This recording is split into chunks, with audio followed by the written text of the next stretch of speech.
पुणी गप्पी मो संगे गपिब कहीं 15 वर्ष हेलानी एमती तो रोमांटिक डायलॉग कहू नथिलो मन इच्छा तुमको गाड़ी देबी। ओहो कौन हेछि तमरो जेते बत तमर मन दुख हुए तमे रूस नाम सुनो मुड़ी गीत गाई सुनाई दियो आज पुणी कौन हेछि हसी से गीतटा को तुम सुर सहित सुर विषय गाइबा को बहुत इच्छा होछि। हे मिस्टर जानि जडी मुके जे सौर विशिष्ट शिल्पपति कोटी कोटी लंकार मालिक आशुतोष महापात्र रो गर्लफ्रेंड अरे कौची अरे छाड़ो अरे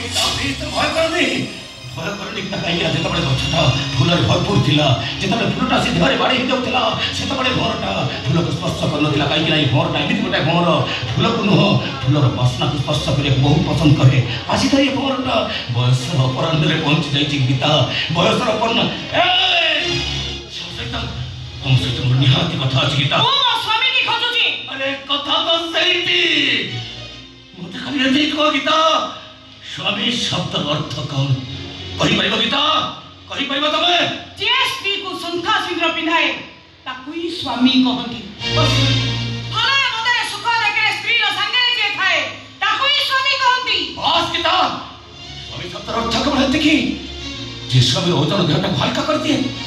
स्वामी शिरा प्रसार क्षिप्र गतरे धौथवा रक्षाटा को जे शीतल कर दिए पारंपरिक दृष्टिकोण निजे माँ है जी स्वामी जो पितृत्व प्रदान करे ताको कोन स्वामी कहते नहीं जवाब दियो गीता जवाब दियो मते जवाब दियो ताको स्वामी कहती तमे कसिटा पूर्ण करि परिचो काहा पितृत्व प्रदान करि परिचो मोर शेष बड़े इच्छा नथिला ना सेति भाई तुम अक्षम जवाब दियो गीता तम निज इच्छा सम्मान रखु जाई आउ जण